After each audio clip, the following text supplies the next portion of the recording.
Well, it's Friday, and you all know what that means. That means once again we have AEW Rampage with four interesting matches taking place, and of course, we're gonna see who levels up on this latest episode of NXT Level Up. But first things first, as you know, of the start of New Year, right after Wrestle Kingdom, New Japan Pro Wrestling has New Year's Dash, where you don't know what to expect. Some weird tag team makeshift pairings or unexpected opponents, that sort of thing happens. So we're gonna see what kind of things we expect on New Year's Dash. But before that, we're gonna be reviewing, of course, Tokyo Joshi Pro Wrestling's latest event that took place exactly around the same time as Stardom and New Japan, Tokyo Joshi Pro 2024, with three title matches in place. We have the International Princess title, the Princess Tag Team titles, and the Princess and Princess Championship. So we're gonna see if we're gonna see any exchanges or whatever. But also, we have some news updates to tell what's been going on in the world of pro wrestling, such as, of course, updates with the promotions, with the events, who's booked, what matches are set, and of course, developments that has been happening in the world of pro wrestling, such as rumors speculating of wrestlers leaving their promotions, rumors of signing wrestlers, injured wrestlers, the whole enchilada. So, let's get ready for another episode of the Deleted Wrestle Zone.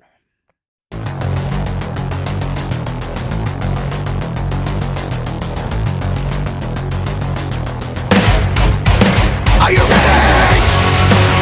Get up, get up! Get up, get up! Get up, get up! Get up, get up! Get up, get up!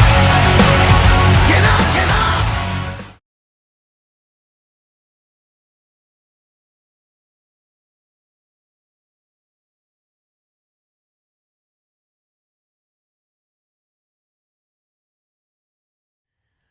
Welcome everybody to the Deleted Wrestle Zone, all things that is pro wrestling with AEW, NXT, New Japan Pro Wrestling, Impact Wrestling, the National Wrestling Alliance, various promotions, wrestlers, matches, and championships.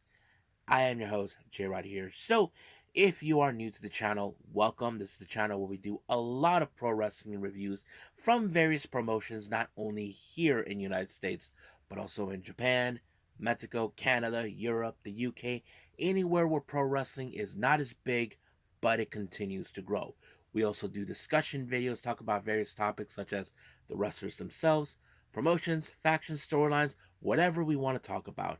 We also do more news updates. If I'm not able to put it on this episode, I can put it on a separate video by itself. We do the Unagi Sayaka watch. We also various other cool things as well on this channel. So if you like what you see, please subscribe to us. So click on that subscribe button. You'll be getting a lot of daily reviews and other cool stuff on this channel. But also, if you like this episode, please give us a like on the like button or leave us a nice comment in the description down below. Now, as the start of 2024, as you know, Tokyo Joshi Pro Wrestling had a show of their own on January 4th, around the same time as Stardom and, of course, New Japan Pro Wrestling. This one is the Tokyo Joshi Pro on the 2024 in Korakuen Hall. Now, our first match, we have Kaya Toribami teaming up with Julia Nagona and Moka Miyamoto. They take on Toga and the Toyo mates Mahito, Kiru, and Yuki Kamifuku. What I did like is the English commentators, what they said that Toga and and of course Kiru and Kamifuku, they're known as the tall ladies because they are taller. It would make sense. But I have to say is very impressive to see.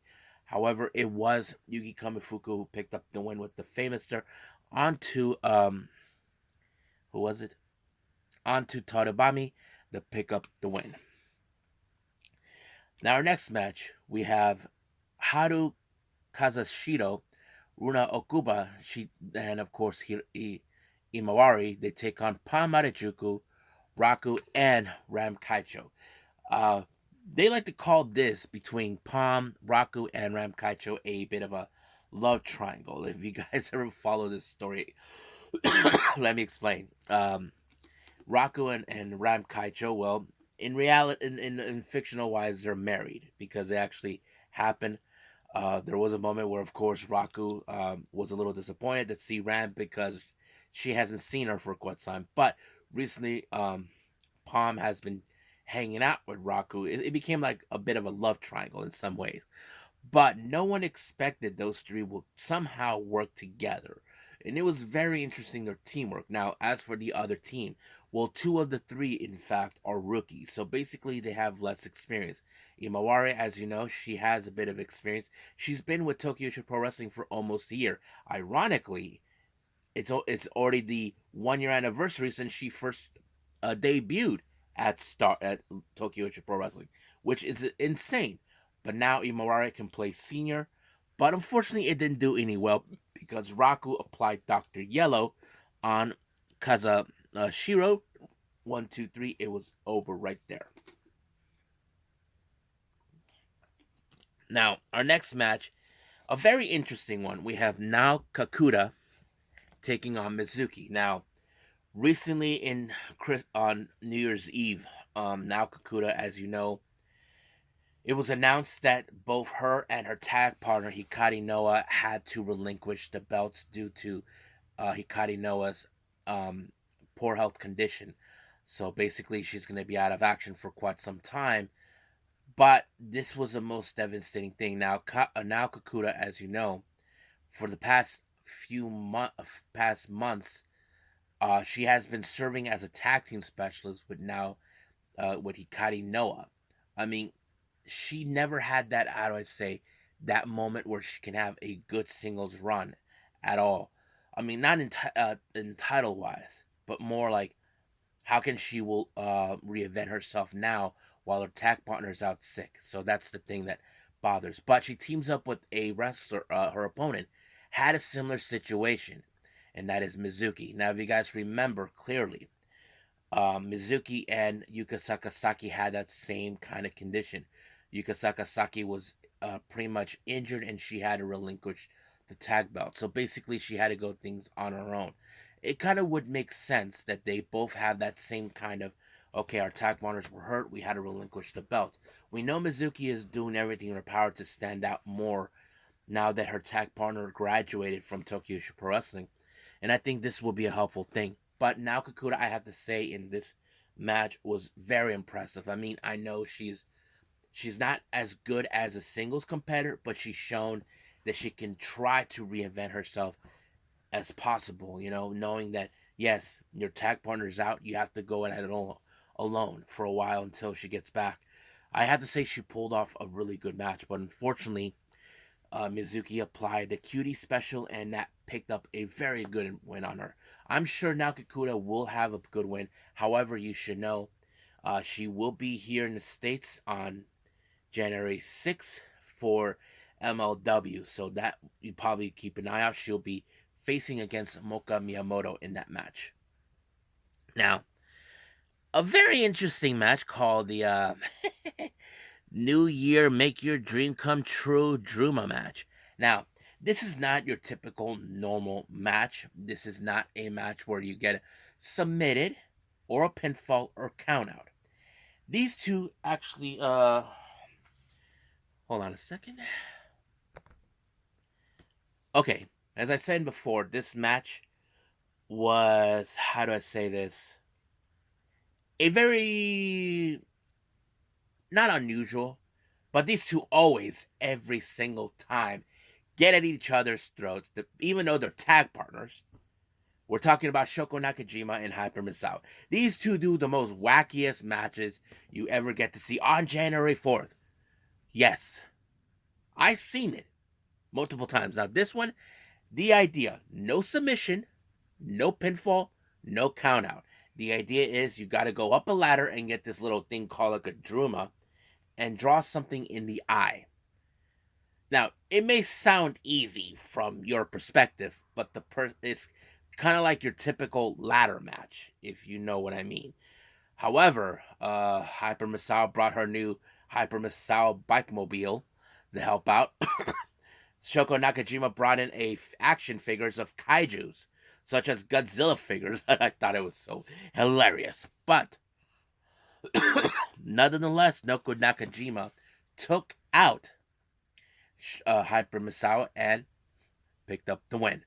But, however, and I promise I was more concerned about her new bike than losing the match. I'm like, well, Aja Kong did destroy her old bike. But, but as I said, that's how things are done between those two. Now, our next match, we have Shino Suzuki taking on someone you guys know too well, or should I say too well in AEW.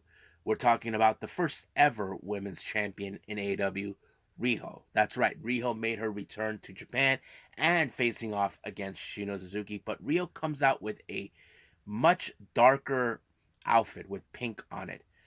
It was kind of weird, but it appears that somehow during this entire match, Riho picked up a few tricks, and of course Bon Aki, who's commentary in the English commentary booth, mentioned that she picked up some habits from her mentor Emi Sakura. You guys seen Emi Sakura how she is, so she used that. But uh, Riho did apply the Sakura hold and picked up the win. Now our next match. This is a very much interesting match. We have Wakana Uehara taking on Aja Kong. Now, Wakana, and you, if those who know this or not, many of us are viewing her as the rising star in Tokyo Joshi Pro Wrestling. She won the Next Generation tournament, and she faces against Aja Kong. Now, why would she face a legend but a much bigger competitor? Well, reason behind that, I was unaware of it, was because apparently there was some sort of competition. Aja Kong said something that kind of pissed her off, so she decided to make this match. But what I do like is the fire spirit within Wakana, but unfortunately, uh, Aja Kong applied the backdrop and it was over right from there. But yes. Now, our next match is a very special singles match, but this became more like a GCW type match, if you know what I mean. We have Maki Itoh, and she brought the pizza cutter. The pizza cutter, for Christ's sakes! And she faces off against someone who also is familiarized in GCW, Rina Yamashita. Now, this was not a typical Tokyo Joshi Pro Wrestling because this promotion is more like um, all cuteness and all this. But, however, they brought upon the whole GCW stint on this show. You can hear the fans, especially the Japanese fans, saying, "Holy shit!" Yeah, they were saying that. But unfortunately, this match ended with Rina Yamashita applying a splash mountain onto Maki Itoh and picked up the win. But yes. Now, our next match is the one of 3 title matches. The International Princess title. Yuki Arai, who won a Rumble match, was the one who had the right to challenge for this belt, and she faces the monster, Max the Impaler. Now, as a fan, you can tell that this is one of those David versus Goliath type matches, storylines you enjoy. But what I do like is how, in this case, Yuki Rai took so much punishment from Max Impaler. I thought this match was a pretty good storytelling. Now, Yuki Rai, in my opinion, is also just like Wakana Uehara, another rising star, but she has a bit more experience than Wakana. I mean, recently we know she has been tag team champion with Yuki Akai. As you know, Yuki Akai has recently retired, but now she's stepping up in her own path as a singles competitor.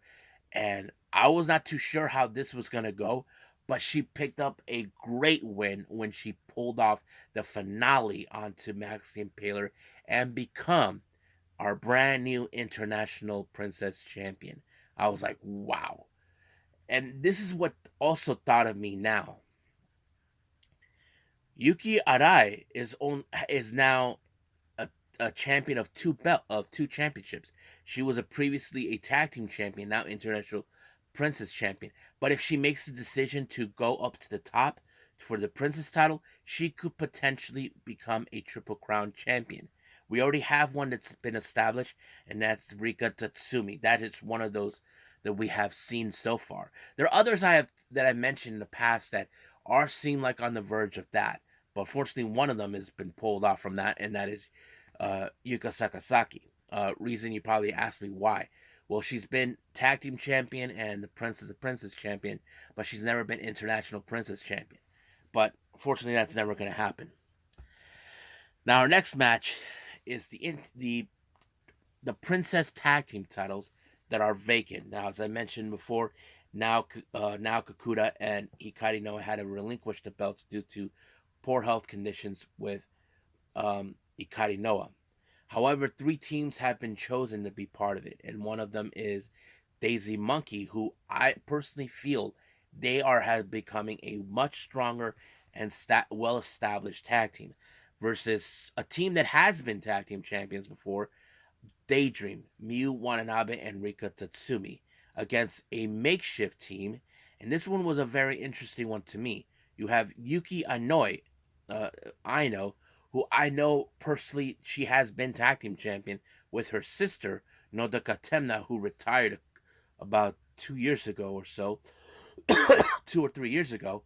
But now she's stepping back as a tag team specialist, but she teams up with Anarchy, Ryu Mizunami. So this was a very interesting match. Now, as I said before, to me, I feel Daisy Monkey has been one of those teams that I definitely could be that potentially could walk out as champions. I've been looking forward to seeing them win, but unfortunately, it was Yuki Aino who picked up the win by using the UBV bomb onto Arisu Endo and becoming a two-time tag team champion. But this is the first time Yuki Aino becomes a tag team champion without her sister. I'm like, wow, interesting. But in the backstage area comments, of course, um, Arisu Endo felt disappointed that she did not pull off the win, and she even made comments that she's not going to give up. I know that those two will become tag champions. It's only a matter of time until that day happens.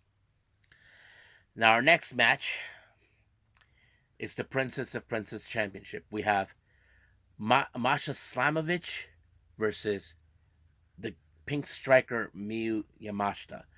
I thought this match was going to be so brutal, and it was. I mean, you know Masha. She is a much different fighter than Miyu Yamashita, but I have to say she pulled off very, very heavily on her butt. Yamashita, who refuses to stay down, she applied, of course, the Crash Rabbit Heat, and it was over, and she retained her title.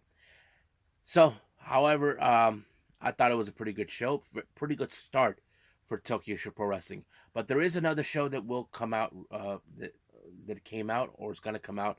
The Inspiration, where the main event features a number one contendership match. I don't know if I'll be able to see it, but if I have any news for it, then I'll put that out as well.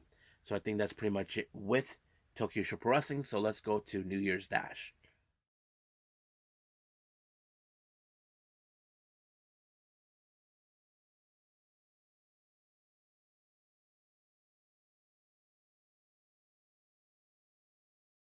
Okay, New Japan Pro Wrestling, New Year's Dash. As I mentioned before, this is one of those events where you don't know what to expect. Basically, you don't know the number of matches, what interest makeshift teams will happen, that sort of thing. But let's get started. Our first match, we have Ryusuke Taguchi taking on Hiroshi Tanahashi. However, this is what happened. As you know, Tanahashi is the New Japan World Television Champion. So Taguchi decided, hey, Tanahashi, put that title on the line. So basically, the obvious question is, will Tanahashi do it? Well, he did. I mean, some people say, well, he is the president of the company. I mean, he probably will accept it. And of course, he did. He put the whole thing on the line, and I thought it was a pretty good match. But one thing that was interesting is Taguchi pulled off his pants. You can see what he was wearing underneath, and I don't know if Tanahashi used that on his face to pick up the win.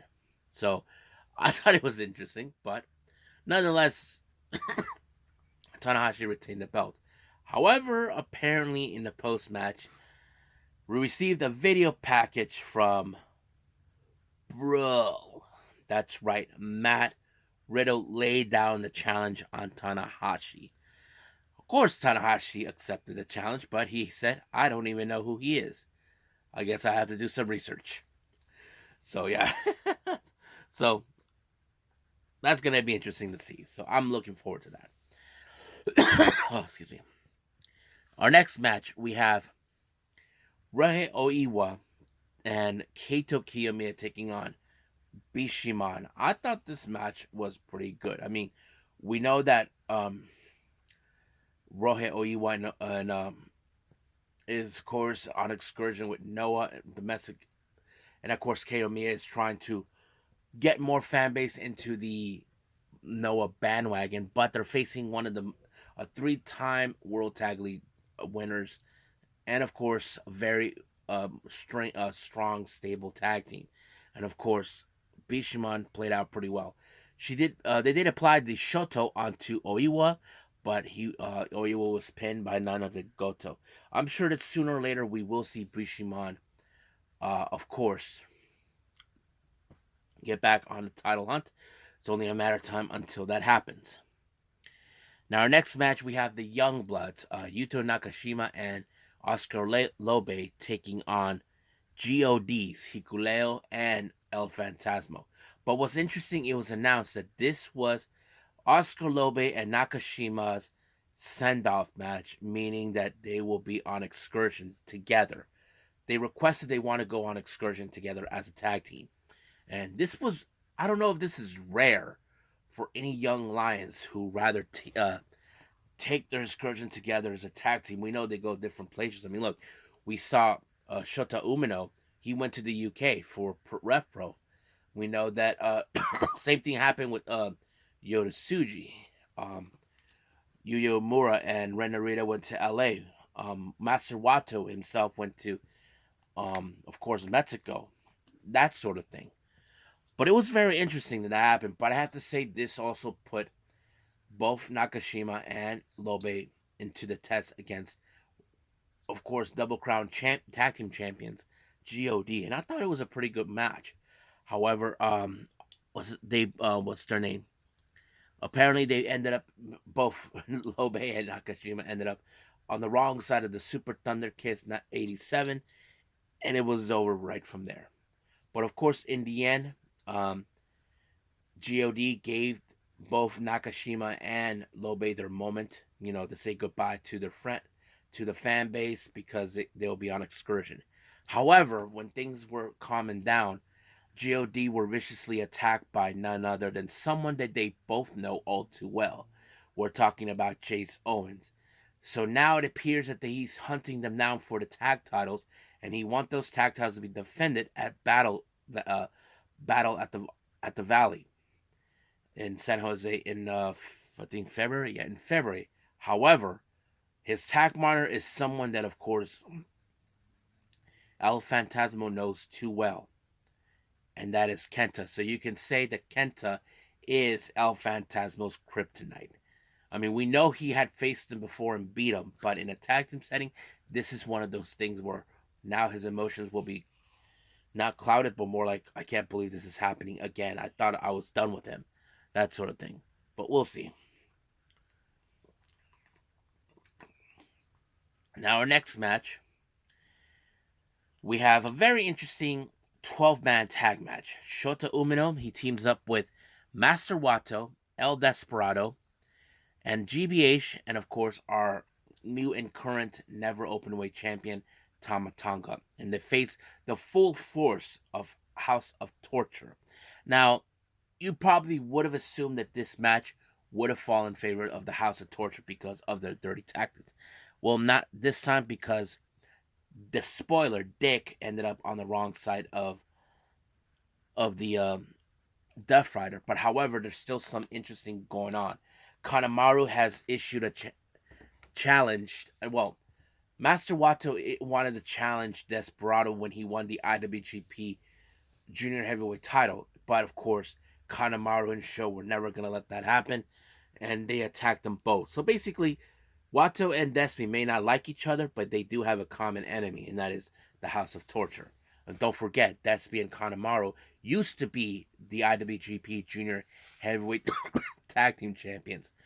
But however, he still has So, but Despy did cross paths with Ren Narita when he turned on everybody to join House of Torture. But however, Evil has another plot. Apparently, he attacked Tamatanga, cut his hair, and took the never open weight championship. He wants him. Hey, we know you're leaving within a month, so quit now. So stop embarrassing yourself. But of course, Tom is not gonna take that crap from Evil, no matter what goes around. So we'll see what happens from here on out. Now, our next match, the war with United Empire and the Bullet Club War Dogs rages on. We have for United Empire, we have Hinare, Jeff Cobb, Francisco Cara, TJP, and Will Ospreay taking on Bullet Club's War Dogs, um, Drilla Maloney, Clark Connors, Alex Coughlin, Gabe Kidd, and David Finlay. Now, don't forget, David Finlay is the current and the new IWGP Global Heavyweight Champion. However, there's unfinished business between both Will Ospreay and David Finlay. But this match ended in a no contest because Drilla Maloney decided to take things a little too far by making Francisco Akira bleed. However, this match went crazy and all this, but Will Ospreay, who had enough of David Finlay with his crap, said that on February 11th will be his last match in Osaka. So he told him, pick the stipulation. But Finlay's like saying, you must be stupid to have me to be in the pick the stipulation. So the stipulation he picked was a steel cage match, which has been done in over 20 years. So this is new from what I can see. Excuse me. So we'll see what happens from here on out. I'm sure that match is going to be official. Now, our next match, just five guys: Taka Michinoku, Doiki, Yuya Uemura, Taichi, and Sanada taking on Lij's Bushi, Hiromu Takahashi, who was it? Shingo Tagagi, and of course, Yota Tsuji and Tetsuya Naito. So basically, this is not much of a feud, but more like, okay, the storyline still continues between Sanada and Naito. However, of course, Naito will give another opportunity to Sanada. I don't know if this is like his way of rewarding him for saving his the day of the roll call at Wrestle Kingdom, all thanks to that moron Evil. But yeah. But however, this match, I did not expect this was going to end with Taka Michinoku picking up the win because he applied a move that we have all seen over the years, especially if you're a WWE or WWF fan. The Michinoku driver, he applied it onto Bushi, and it was over from there. Now our next match is the KOBW Championship, but this one had a unique flair. You have a 10-minute time limit match, however. But this is how it goes. Whoever picks up the last win, let's say someone pick up the first pinfall after a minute and a half. That's the guy who is the current winner. But if he doesn't get pinned, he is still is the winner of the KOPW Championship. But if someone pins him before the 10 minutes are out, so but then going back and forth. I mean, we had of course Great-O-Khan, Yo, many others, but apparently Taiji Shimori picked up the win, but he played a smart game. I don't know if this is something that Yano would think about because, of course, we have Taiji Shimori, Yo, Yano, and Great-O-Khan in this match. I don't know if Ishimori would think that maybe Yano would do this. I'm sure he would. So he picked up the win, and he is the new KOPW champion. So, yes. Now, our next match, this is like a dream match in some capacity, or dream tag team match. Tomohiro Ishii, Jon Moxley, Kazuchika Okada, and Bryan Danielson teaming up. You got members of KAOZ and BCC teaming up. That is completely insane. But they take on the full force of TMDK. I thought this match was going to be really interesting. Don't forget, Zack Sabre Jr. hasn't forgotten. The last time he faced Bryan Danielson, he thinks that match was a load of horse crap because it was not a technical match. It was more like he used the Busaiko knee on him. But however, it was the Tank Buster that sealed the deal onto Ishii, and of course giving TMDK, especially Shane Hayes, to pick up the win. However, as you know, uh, I mentioned before, Zack Sabre Jr. has some unfinished business with Bryan Danielson. Hopefully, we're expecting that match to take place soon. However, Kosei Fujita decided, hey, Tanahashi, Okada, Ishii, put those never open weight 6-man tag team titles on the line. So basically, they're demanding it to happen. And of course, everybody in TMDK were proud of Fujita. They're like a proud dads seeing their boy grown up who is stepping up, putting out, making some big cojones to issue this challenge. And I think he's right. I mean, they should definitely have this match. So it's still unclear when's going to happen, but we will continue to follow on as much as possible. So I think that's pretty much it right now with New Japan. Let's move on with AEW Rampage.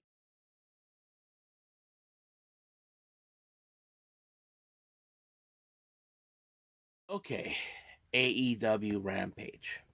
Open up with a 6-man tag team match. We have the Butcher and the Blade teaming up with Kip Sabian. They take on the Hardys, and of course, reach for the sky, boy, Mark Briscoe. I have to say this was a good match to enjoy because the obvious question is this. We know that Kip has been a very standout guy to team up with both the Butcher and the Blade in the past. If you guys know this or not, of course. But Penalty before and of course the Bunny are friends, and that's how the friendship between these three guys are very cohesive. However, how will Mark Briscoe, how do I say, coexist with the Hardys? I mean, we know Mark Briscoe, he has been mostly a tag team specialist most of his career, never a singles competitor, despite the fact that Mark considered himself that he's still in the minor leagues in some capacity. But nonetheless, they worked out pretty well. I have to say, many people, including the commentators, said that this seems like a very, how to say, a team that could be a force to be reckoned. And I have to agree on that level in some capacity, but it was a very interesting combination. Kip Sabian ended up being on the Twist of Faith, the Swanton Bomb, and of course the Froggy Bow. Just like that, the Hardys and Mark Briscoe picked up a fantastic win.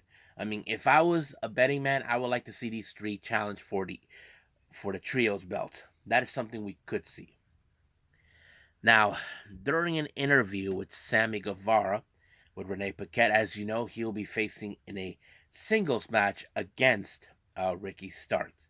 So as you know, they come a long way, both teams. So he is now have his sights set on them. But Jericho said while he was at the side that even if Starks is going to be there, he's going to make sure there's no funny business, especially with Big Bill. He said he'll take care of him by bringing Floyd along for the ride. So we'll see what happens until then.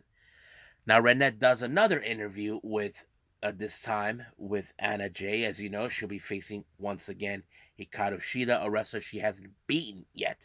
But of course, she has her brothers by her side, Cool Hand Hange, Daddy Magic, and of course Jake Hager. But we saw the crazy Harley Cameron said something to Cool Hands, and I don't know what it is.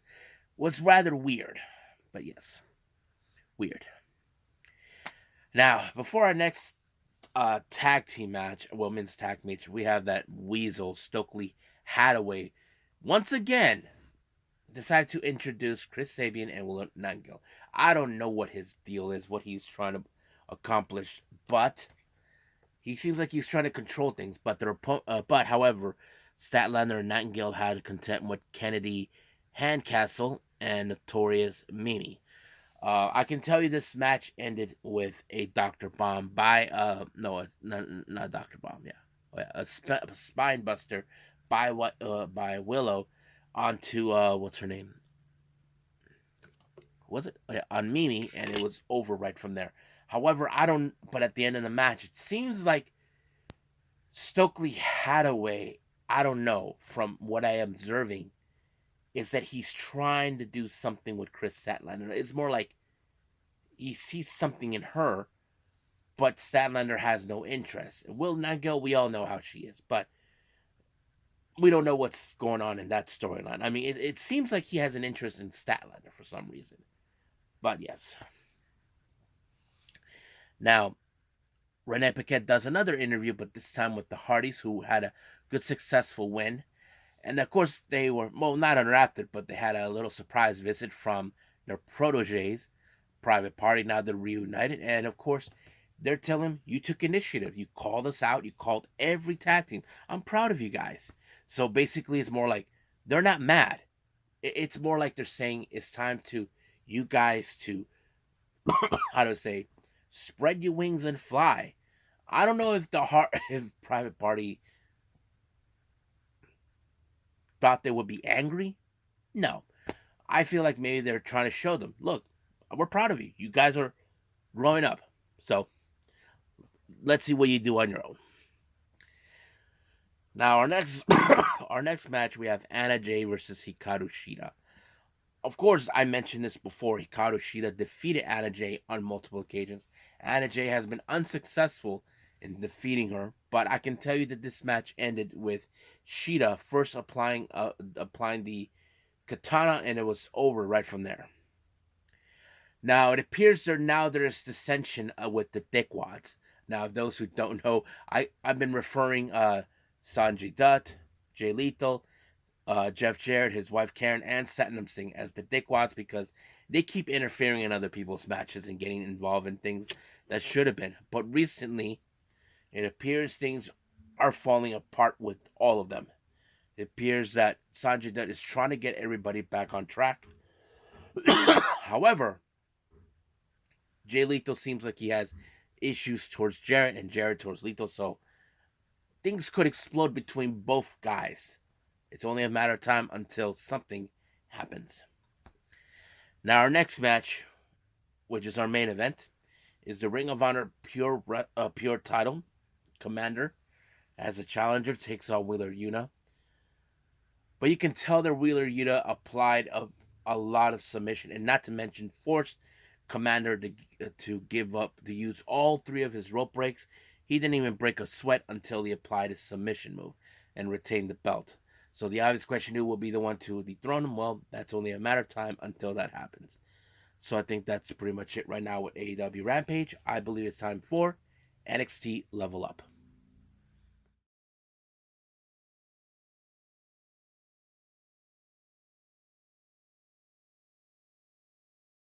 Okay, so who levels up on NXT Level Up? Let's find out. Our first one is Brooks Jensen, who is now going solo after he ended things with Fallon Henley and Josh Briggs. Their little, well, we don't know what they call themselves, but their little group ended. So now he's stepping on his own and he faces against Luca Crucifino. So the obvious thing is, how will he do now that he's on his own? I have to say he has learned and to adapt to figure that out on his own. He picked up a good win when he applied a knee drop type, a move that is familiarized by many old school wrestlers, and of course, it helped him out to pick up his win against Luca Crucifino. Now, Sarah, one of the backstage interviews, conducts an interview with Dion Lennox. Lennox will be facing against Oro Mensah, so he is well prepared. He said that he's a different kind of animal in the ring, so I'm sure Oro Mensah will think of that as a load of crap, but we'll see how that goes up. Now, our next match, we have a tag team match. We have the rookies, Kia Saint and Brittany Reese, taking on Izzy Dame and Kiara James. Now, these two have become a well-established group now because, as you know, Izzy Dane helped Kiara to pick up a win against Roxanne Perez. And of course, this is where now they're going to show them what they're made of and sending a direct message to everyone in the women's locker room in NXT and NXT Level Up. But it was Kiara James that applied the deal breaker onto Kia, but had Izzy Dame to pick up the win by pinning her. Now, our main event, we have Oro Mensah taking on Dion Lennox. I have to say this match was pretty impressive. I mean, Dion Lennox even though he's new, he did put out a bit of a good fighting spirit in this match. But however, also Oro Mensah was not going to let that happen. But he did apply the special the spinning heel kick on him to pick up the win. So that's how it rolls out. So I think that's pretty much it with, of course, NXT Level Up. I believe it's time for now news updates.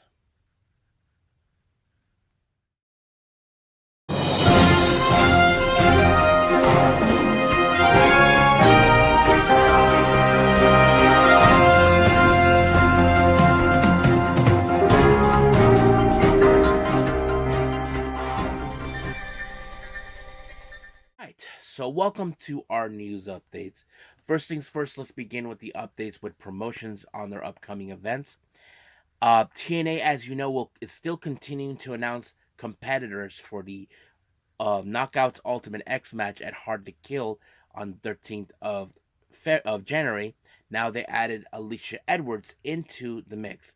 I think this is going to be a very interesting one, just to have Alicia in there. I highly doubt that she's going to try to find a way to cheat her way through this one, but we'll see what happens. Now, as you know, Nick Mendez had made a very interesting, appearance in New Japan. Well, Australian promotion, World Series Wrestling, has announced that Nick Mendez will participate in a 4-day tour in Australia, starting on January 29th, the 28th, the 20th, the 30th, and the 31st. So he will participate in 4 shows in the Australian tour. So that's going to be interesting to see. Now, as you know, we have the upcoming New Japan Battle of the Valley on the 13th of February, and I have the full card for that particular show. Let me pull it up real quick. Here it is. Okay, we do have Kazuchika Okada versus Will Ospreay. Shingo Takagi versus Jon Moxley in a no DQ match. Pretty sweet. The AEW Triple Crown title, Eddie Kingston defended against the nonetheless crybaby Gabe Kidd. Then we have that's right, he will be in a tag team match with a mystery partner taking on Zack Sabre Jr. and Bad Dude Tito. I'm looking forward to see who will be Matt Riddle's tag team partner. Then we have the strong women's championship. Giulia defends the belt against Trish Adora. Then of course the strong tag team titles. Hikuleo and El Fantasmo defended against Alex Coughlin and Clark Connors. So as you know, Coughlin did have these titles before, so that's going to be interesting. TJP faces off against David Finlay. Then there's a number one contenders for the strong women's title. We have Viva Van versus Stephanie Valkyr. So that's going to be interesting to see too. Shota Umino teams up with Fred Rosser and Jacob Fatu to take on Team Filthy, Tom Lawler, and of course the West Coast Wrecking Crew. Then we have Masca Dorada and Volador Jr. taking on Rocky Romero and Soberano Jr. And finally we have Matt Vandegrift taking on Goldie. Yeah. So that's the card for Battle of the Valley by New Japan. So I'm looking forward to that. Now, Wrestling Revolver has announced for the Ready or Not event that takes place on the 16th of February. What's his name? Stingray is back. That's right. Paul Walter Hauser is back. He'll be in action on that day. As you know, he did make his debut with Wrestling Revolver in their LA show, Unreal. Now, KAOZ continues to, of course, the promotion in Mexico, KAOZ, continues to add more people for the upcoming event on the 24th of March with the 39th anniversary of Blue Demon Jr. They added the faction known as La Secta, consistent of Dark Ox, Dark Cuervo, and Dark Scoria. I have seen these guys before. They are a interesting faction down in Mexico. You guys will like them. Now, finally, this one is a very interesting one. As you know, the Collective have already announced for their upcoming event, but there was one that they never mentioned that it will take place on the 6th of April, And now it's official. We're going to have GCW versus Tokyo Joshi Pro Wrestling. This will take place on the 6th of April at 2:30 p.m. I'm looking forward to it. I'm sure some of you will be looking forward to it. So that's pretty much it. What happens in the updates with the upcoming events on the promotions. Let's talk about certain developments that have been happening as well. Now, Wrestling Observer has reported that Kamille is expected to sign with WWE. We know that WWE has their sights set on her, so we will wait and see what happens until then. Now, Progress Wrestling has announced for a situation that took place recently in the promotion. Let me pull that out quickly.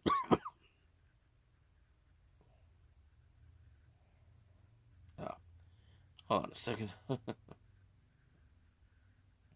Yes, they said Progress Wrestling have made a decision to suspend Progress Men's World Champion Spike Trivet until further notice, following his actions at Progress Wrestling unboxing for a movie.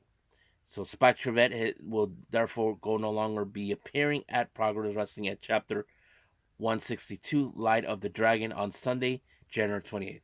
Now, this is rather serious, so I think they are playing, of course, are telling the fans what's going on in that front. Um, oh yeah, as you know, recently it's been told that Momo Watanabe will miss out certain updates for Stardom. Stardom revealed that she got sick and she contracted COVID-19. I just hope that she has a speedy recovery from here on out. Um, Julia, as you all know, recently there has been more information on what's going on.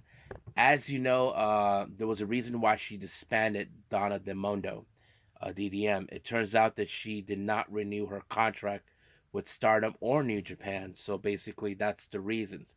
So sooner or later, Julia may have to drop all the titles and all this other stuff.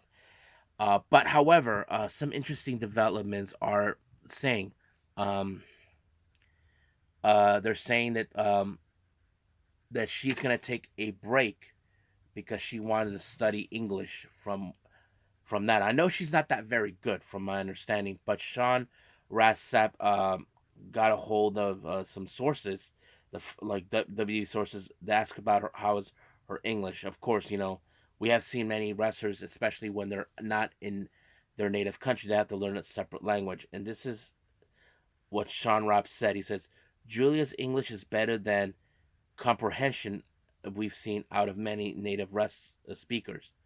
So basically, it's like our English may not be perfect, but it's good enough. So I don't know what's the deal with that, but it seems like they're making it like a big fuss. I mean, look, I understand if Julia wants to perfect her English, I get that, but I don't know why people are making a big fuss of that. So, but yeah, um, as you know, I reviewed Tokyo Joshi Pro Wrestling. Sadly, during the match between Maki Itoh and Rina Yamashita, turns out Maki Itoh will be out of action for indefinitely due to an injury she obtained after her match. Apparently, she has been feeling numbness in her arm.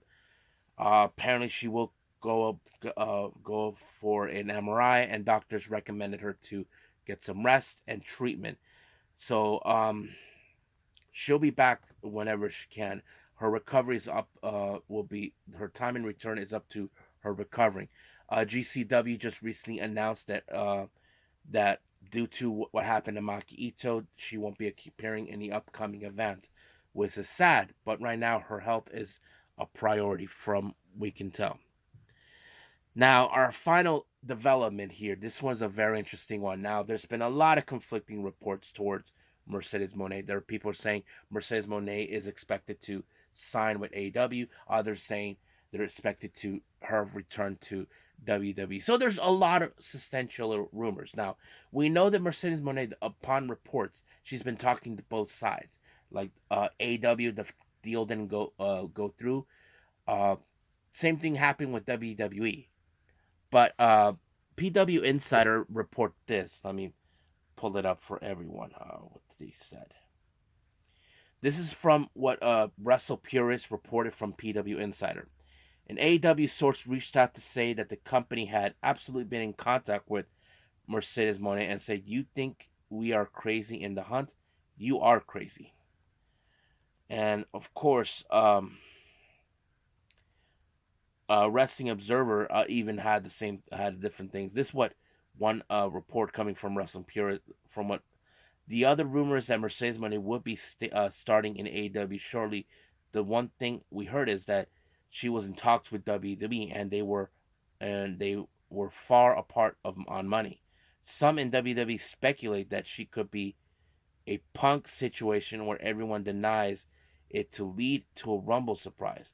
Monet was talked about others in WWE as counterpunch for losing Andrade. Another one, this one said by Dave Meltzer. When Mercedes Monet shows up and when she signs the contract, I'll believe it. But yes, in AEW, the belief is intimate. It's probably going to happen. Everyone's expecting it to happen. So we will see. So basically, there's still those are saying she will return to WWE. Others saying she will sign with AEW. Look, let's just wait and see what happens, okay? We cannot speculate on what the answer is going to be because we like to draw the conclusion. So let's just see what happens from here on out. So I think that's pretty much it right now with our news updates. So let's just call it a day. Well, I hope everybody enjoys this episode. Coming up, as you know, we have AEW Collision and, of course, the latest Choker Pro show. I'm looking forward to review that one. Now, I haven't decided there's any other ones that I want to do before then. We just got to wait and see what happens. So I'm just going to wing it from there on out. But the ones I do will pay attention is AEW Collision and Choco Pro. So we'll see what happens from here on out. But as of for now, I'll see you guys in the next DWZ time. Same DWZ channel. I must bid all of you adieu. So, goodbye. Mwah. And have a nice day. Bang.